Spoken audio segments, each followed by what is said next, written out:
Hi, this is a Soul Farm Girl. Welcome to Anika Farm.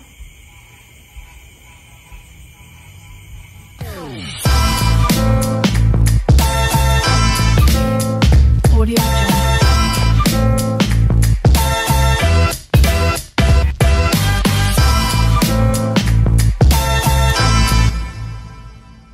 Ayan, so i-update ko na kayo mga kapigi dito sa mga alaga ni Virgilio ng mga baboy kasi bilis nilang lumaki, di ba? Tulad itong alaga mo dito, ilan lahat tong Virgilio? 7. Dito sa mga alaga mo, meron ba namatay? Meron po isa po man, naipit yung... Naipit ng nanay niya. Ilang days yun nung naipit? Yung lang po, mga after 3 days lang po. 3 days, naipit na. Okay. Ang lalaki nila eh, no? Wala na nagtatai dito ha? Wala na po. Wala na. Okay, sige. Dito naman tayo. So ito, ilan lahat sila? Bali, 12 po. Ay, 13 po, may naipit na isa. 13. May naipit na isa. Naipit ng nanay. Opo. So 12 na lang. Okay. Ang gaganda rin ng katawan nila, oh. Maskulado. Maskulado. Tingnan mo, ang ganda, oh. Meron ba silang maliit dito na kapatid? Ayun lang po, yung bunso nila nandun. May bunso. May bunso, ayun po. Yung hindi nagdidede. Ayaw makipagsabayan, ano? Ayun po. Pero kumakain niya ng feeds kanina. Oh. Maliit. Ayun ang bunso po nila. Okay. Ilan days na itong mga to? 21 days po. 21 days na. Malalaki na sila. Ang gaganda ng katawan, maskulado. Okay, sige. Ito yung video ko noon na nung birthday mo. Nung birthday niya pala. Sakto. Sakto po. Oo. Tapos ngayon, ang lalaki na nila. Grabe, ang bilis nila lumaki.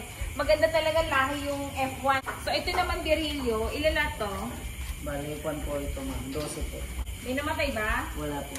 Buhay lahat. Gulay lang po. Ang galing. Lalaki nila, no? Opo. Walang maliit. Wala. Mayroon po isa lang po yung bunso nila. Asan ang bunso nila? Ito. Okay. Maliit nga, no? Ayan, no? Naputulan mo na ng ngipin yan? Wala pa po. Hindi pa. Ilan days pa lang ba? Pangalawa lang po bukas po. Ay, okay. Tapos lang po ito lang na eh. Oo, nung dumating kami ng gabi, di ba? Hindi ko pinuntahan agad to eh, kasi kararating lang namin, kailangan muna namin maligo, ganyan, bago pumasok dito sa loob ng farm. Ay, ang galing ni Virgilio mag-alaga ah.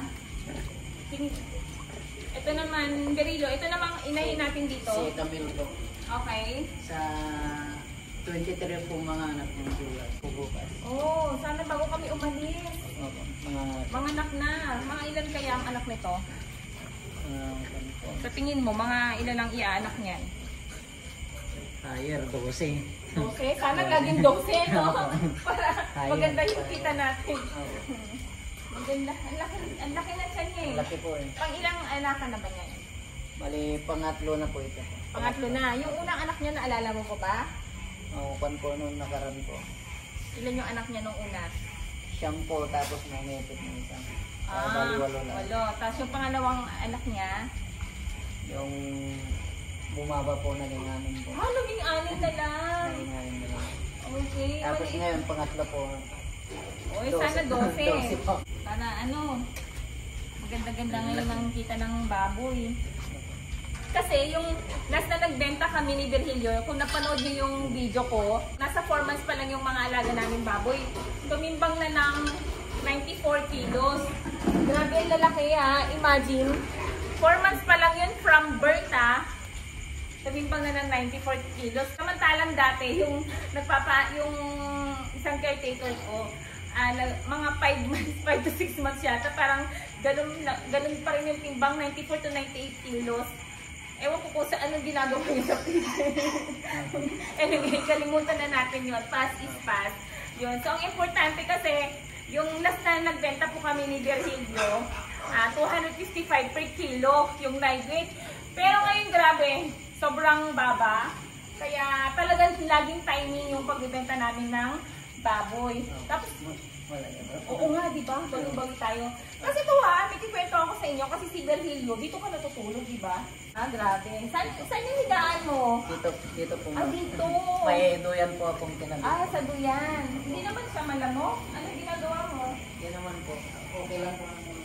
May ikon naman po ako eh. Jacket at Jacket saka. ka. Jacket at saka pajama. Pajama, nakapadyama ka. Opo. Okay. Pare, musketero po. Electric fan po ako malaki. Oh, may electric fan ka din. O di ang lamig. Opo. Diba na naka-jacket ka naman eh, kaya okay lang. Ayos lang. Malinis naman yung area niya dito, kaya Ayos lang. hindi naman ganun kabaho. Okay lang yan. Yun, so si Virgilio kasi, binabantayan niya ng 1 linggo tong mga biik na to, lalo na to, bagong panganak. So kailangan niyang bantayan yan kasi baka may maipit. Kaya ingat na ingat si Virgilio kasi may ano din dito eh, malaki-laki din ang bonus dito kapag nabuhay natin yung mga biik na alaga niya. Kaya pag nagbentahan kami ng mga fattener, ayan, so meron din talaga kami binibigay para sa kanya. Gagalingan mo lang yung pag-aalaga mo. Saka si Annabelle, magtulungan na lang kayo para Tinutulungan din po ako minsan. hindi ka napupuyat. Opo.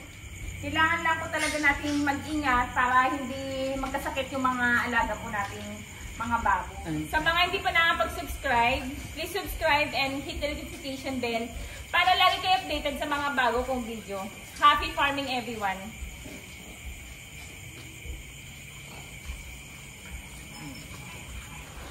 Nagpakatay kasi ako ng baboy namin, mga nasa 50 kilos lang naman yun. Dahil nga bawal kami kumain ng baboy, lalo na pag hindi po namin alaga. Diba? Ito, paluto ako ng dinuguan. Sarap niya na. Ito naman nilaga. Yan, buto-buto. Tamang-tama sa maulan na panahon ngayon. Ayan, umulan na naman, oh. Ito, nag-prepare ako ng sausawan namin na may sili at lemon. Ito, tanim din po namin dito sa loob ng farm. Native na lemon to, ah. Dito ko na nailagay.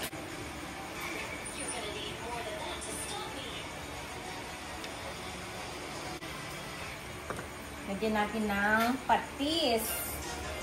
Mapapadami na naman ako ng kain nito, ah. Kamusta naman ang diet ko nito? Kain na tayo. Nauna na si Virgilio kumain ah. Gutom na gutom ah, Virgilio. Opo. Yan. So, ay asa yung dinuguan nasa labas. And okay lang, ito na lang. May dinuguan naman ako dito. Yan. So, pakita ko sa inyo. Kain tayo. Bulalo. Nilagang ba? Hindi ito. Gusto ko dinuguan eh. Sarap nito eh. Ayan, laman loob oh. Sausa natin. Gusto ko sili. Kainin ko yung sili. Wait lang. Ayoko na may buto. Yan. Okay. Sarap ng luto ni Dang. Alam mo, magaling magluto yung mag-asawa eh. Kaya sila yung tagaluto namin dito. Si Virgilio taga-kain lang. Tapos may taga-luto kami. Quality po po. Sarap, di ba? Masarap. Tikman naman natin itong nilaga.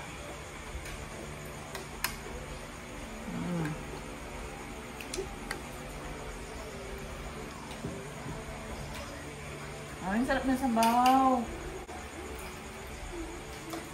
Tapos na ako magda-diet. Kuha ka pa ng kanin mo. Opo. Overtime ka pa. Oo nga po. Ang talakas ko. Ang lakas. Ito, tikman ito. Nagluto pa sila ng chicharon na bite size. Tikman natin. Tapos gumawa si Dang ng sausawan. Sarap.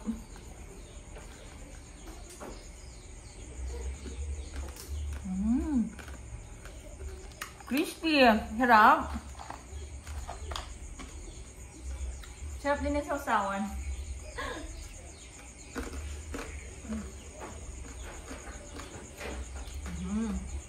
Yummy yun. Buti na lang may nabili kaming pinya kanina. Kontra high blood. Baka high blood ako eh. Hindi, joke lang. Wala naman ako high blood. Gusto ko lang kumain ng pinya. Kasi puro kami karni ng baboy ngayon eh.